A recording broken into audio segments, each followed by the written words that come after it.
Ibu ini kan program guru penggeraknya sudah sampai di modul 3.1 mengenai dilema etika dan tujuan moral. Nah ini jika Ibu berkenan, saya mewawancara Ibu tentang kasus-kasus yang ada di SMA Yugala 2 yang terkait dengan tujuan moral dan dilema etika. Apakah diperbolehkan Ibu? Alhamdulillah. Ibu selama ini bagaimana Ibu mengidentifikasi kasus-kasus yang merupakan dilema etika atau tujuan moral? Ya, selama ini untuk kasus-kasusnya untuk dilema etika dan tujuan moral kan hampir samaan ya. Ya, untuk mengidentifikasi pertama kita apa dulu nih kasusnya, kemudian sesuai dengan tentang perempuan apakah untuk dilema etika atau tujuan moral. Memang dalam mengidentifikasi kasus ini kita harus pilih mana yang harus kita lakukan, mana yang harus kita optimalkan, seperti itu Bu Erwin. Iya. Ibu selama ini bagaimana Ibu dalam menjalankan kepemimpinan itu untuk mengambil keputusan dari antara dilema etika dan tujuan moral itu? Ya, asal kebermanfaatan, kemudian untuk kepentingan umum, namun kita juga kalau saya sebagai pimpinan memang kalau pimpinan itu ya harus ada memiliki hati ya, karena ya tahulah kebutuhan teman-teman seperti apa. Tapi kalau nanti saya berperan sebagai manajer, memang saya harus melakukan sesuatu yang untuk mencapai tujuan tertentu itu. Ya memang harus kadang-kadang sih kalau boleh jujur kasihan, tapi di sisi lain kalau itu hanya kasihan kita tidak akan maju ya. Dua sisi mata uang lah, tapi kita harus tetap bersama. Kan ya. Wow, super ya Bu, dua sisi mata uang dengan nominal yang sama, tapi sisinya berbeda begitu nih. Iya. Kemudian langkah-langkah atau prosedur seperti apa yang biasa Ibu terapkan selama ini? Langkah-langkahnya ya pertama kita kasusnya kita identifikasi dulu, kemudian kita kalau 9 langkah itu memang sebaiknya urut ya, tapi kalau memang harus dilakukan ya, harus dilakukan seketika kan ya sudah, kita karena sudah berlalu juga maka keputusan harus cepat dan tepat ya itu ya. Terima kasih sekali Bu. Harus cepat dan tepat dengan 9 langkah, walaupun itu tidak urut, yang penting sudah ada prosedurnya begitu gitu. Iya. Ibu, hal yang dianggap efektif untuk cepat mengambil keputusan itu tadi kira-kira apa biasanya? Ya, apa biasanya itu satu, kita harus juga sesuai dengan kayak ada aturan ya, pertama karena kita juga aturan Berbasis iya, kemudian untuk kemaslahatan umat banyak ya, juga ya untuk umum juga, kemudian juga dari situ mana yang lebih penting kan, ada beberapa mungkin ini bisa tapi ini harus umum seperti ini ya, kita ambil yang umum. Terus kita juga tadi dua sisi mata uang meskipun berbeda, kalau salah satu sisinya tidak ada kan uang tersebut tidak bisa digunakan, maka itu harus kita hidup berdampingan agar memiliki value. Hidup berdampingan memiliki values. Buat hari ini Bu. Ya. Terus kemudian Ibu, hal-hal selama ini, hal-hal yang merupakan tantangan Ibu apa nih selama memimpin pembelajaran dan memimpin persekolahan? Tantangannya Ya, Bu. sebenarnya cenderung ke apa ya, kasihan sih. Kasihan versus apa Bu Erwin? Nilai keadilan versus kepedulian, keadilan versus belas kasihan. Belas kasihan. Kalau mau disamakan dengan temannya atau dengan perlakuan khusus gitu.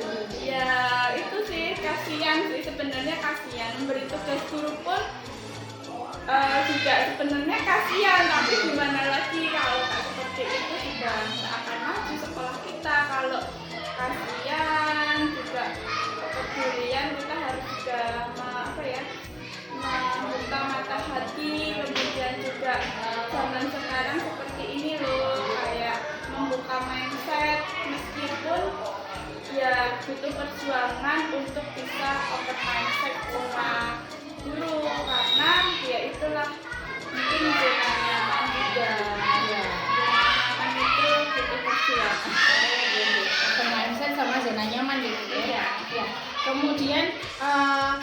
dalam kebanyakan permasalahan nih ibu cenderung seringnya memutuskannya di tempat itu atau mungkin di observasi dulu, digali dulu seperti itu?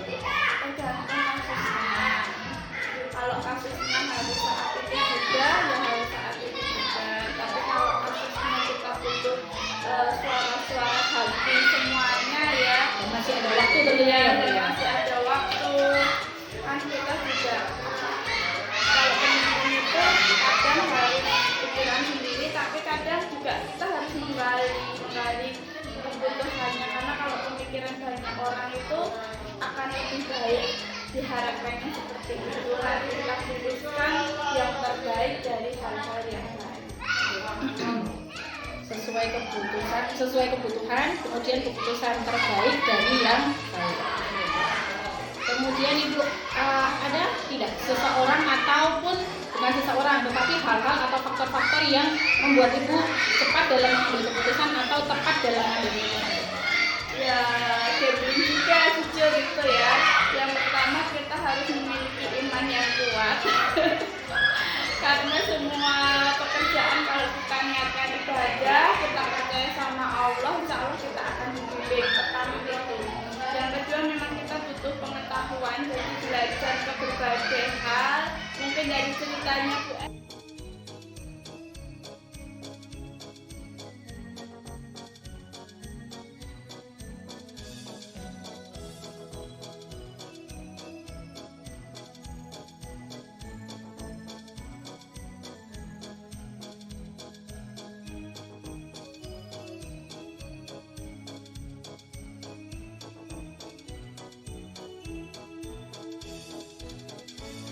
Assalamualaikum warahmatullahi wabarakatuh. Kali ini kita berada di SMP Muhammadiyah 4 Surakarta yang berlokasi di Sumber, Kota Surakarta.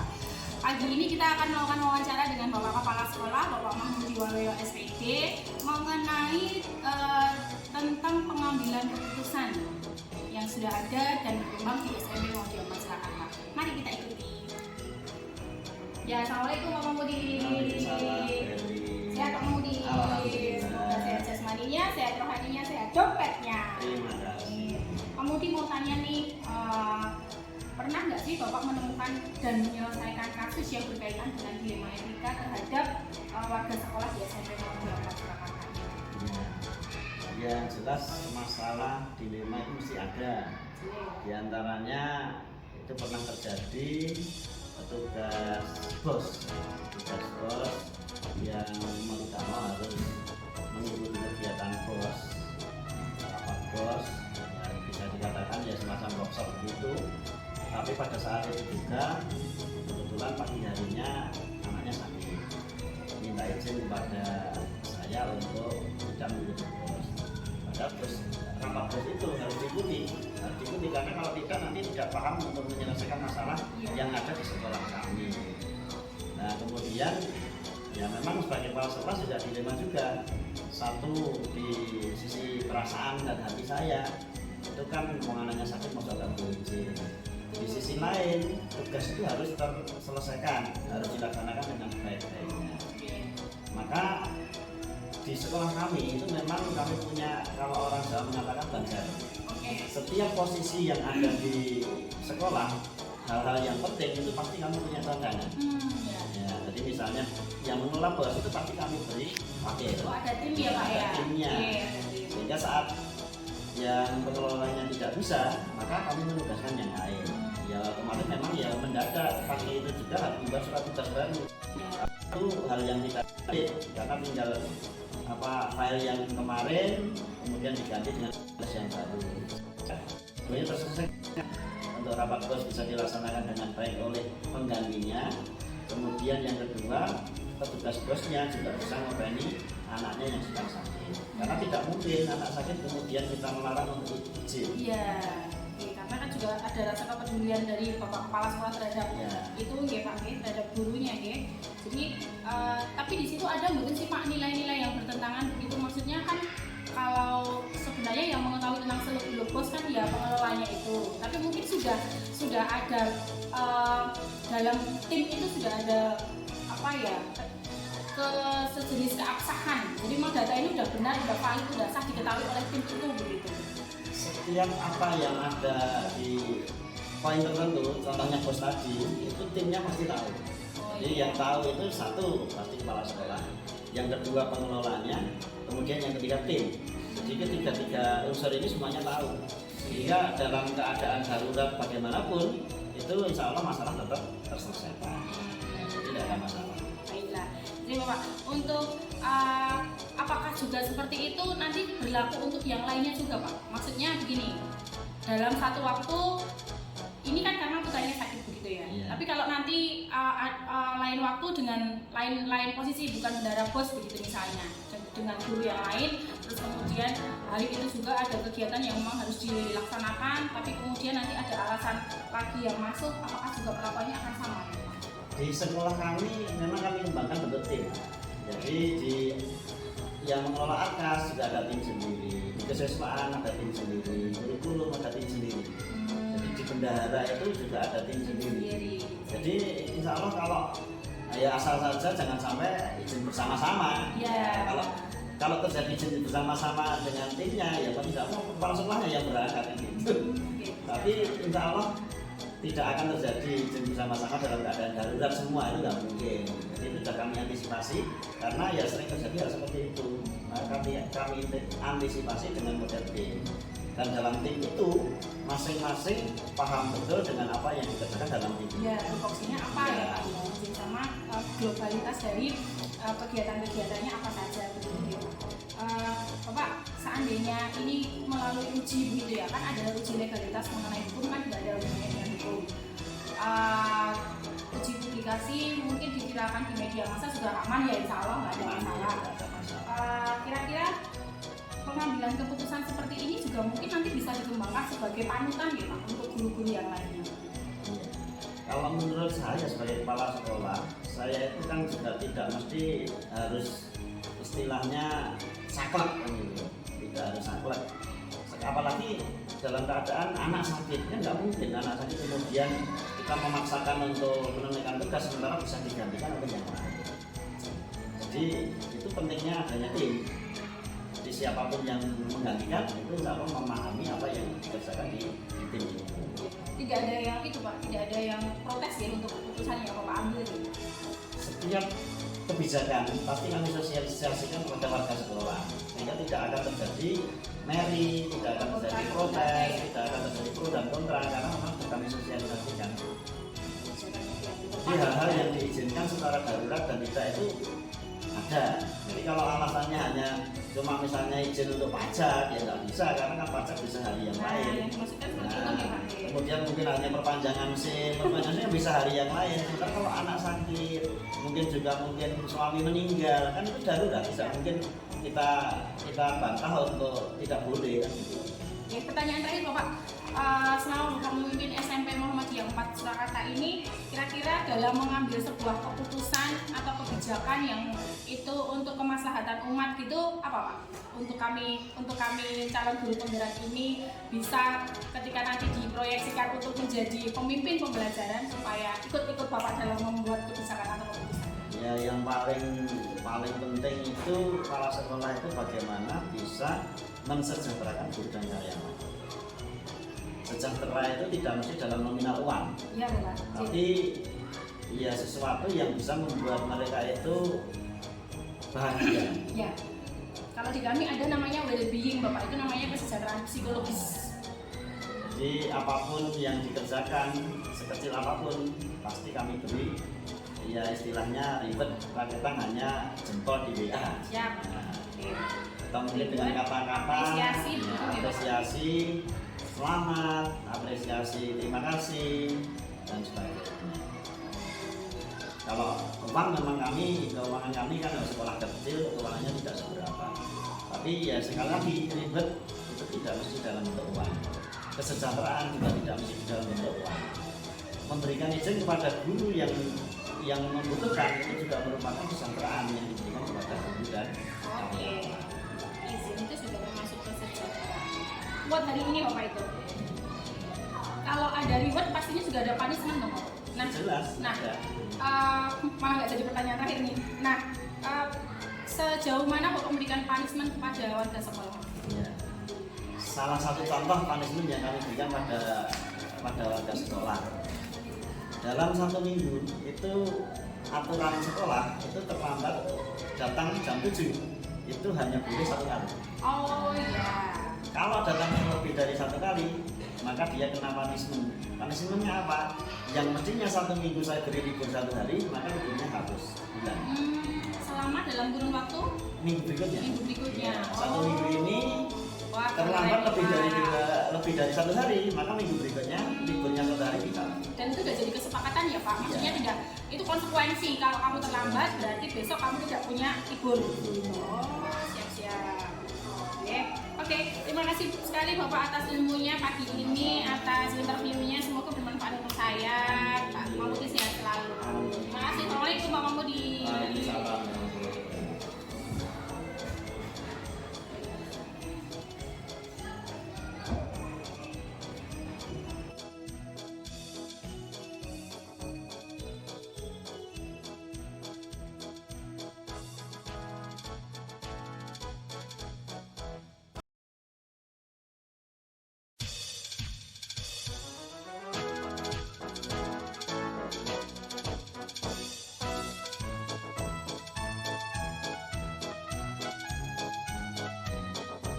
Oke, assalamualaikum warahmatullahi wabarakatuh, Pak Enan.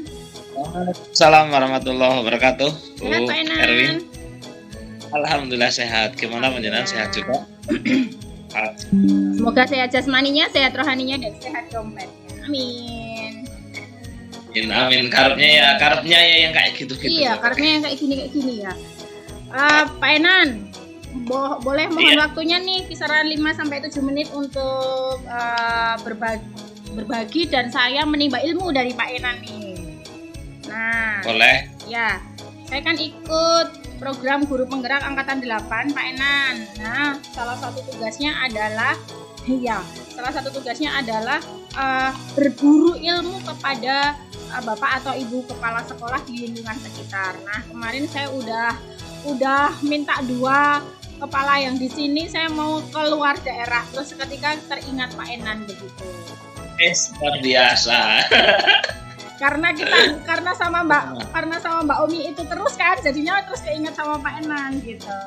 Pak Enan boleh nih cerita-cerita ketika dalam mengambil keputusan atau kebijakan, apa sih pertimbangan Pak Enan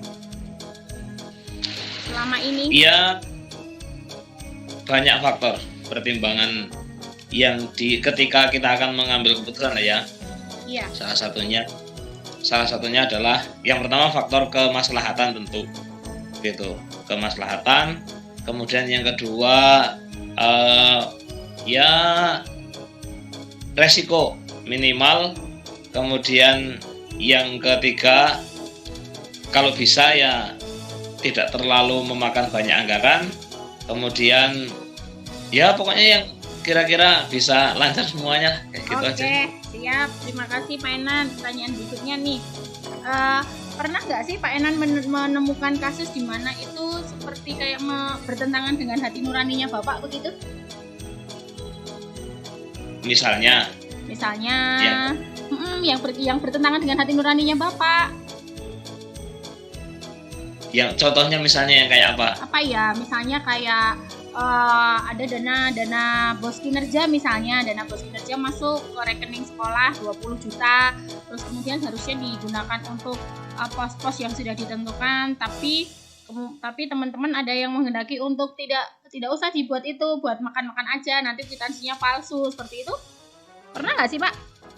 Enggak ya, alhamdulillah Enggak. ya. Kalau yang kaitannya dengan yang kayak gitu, enggak, karena memang semuanya sudah sesuai dengan itu toh, sudah sesuai dengan juknis yang harus dilaksanakan, dianggarkan gitu, jadi sudah finish. Sudah Nggak sesuai, bisa sudah sesuai ya Pak Enan ya. Terus kemudian Enggak, Pak Enan dalam mengambil keputusan seperti itu kan ada uji-uji ya Pak Enan, ada uji publikasi. Misalnya nanti kalau keputusannya itu diviralkan oleh media sosial, begitu Bapak siap ya Pak ya? iya, Siap. Iya. Terus kemudian iya, ada lagi uji regulasi dan uji intuisi Pak Enan mengenai perasaan Pak Enan dalam mengambil kebijakan dan seterusnya gitu. Selama ini Pak Enan dalam mengambil kebijakan dan keputusan itu selalu dengan kesadaran penuh ya Pak Enan ya? Iya, ya kalau saya sih patokannya kan regulasi sebenarnya. Jadi kalau sudah sesuai istilahnya dengan regulasi yang ada, ya sudah, mau apapun yang terjadi ya nggak tidak ada kekhawatiran gitu, karena memang ya regulasinya kayak gitu aja sih. Iya. Nggak terlalu. Wih, luar biasa, siap. Pak Enan selama memimpin nih, pernah nggak sih atau mungkin diceritakan kepada saya satu saja kasus atau permasalahan yang membuat Pak Enan dilema? Dilema yang kayak apa misalnya? Dilema yang benar lawan benar begitu Pak Enan. Jadi maksudnya ada 2 sisi atau 3 sisi, di mana 2 atau 3 sisi itu benar semua dan kemudian Oke, assalamualaikum warahmatullahi wabarakatuh Pak Enan.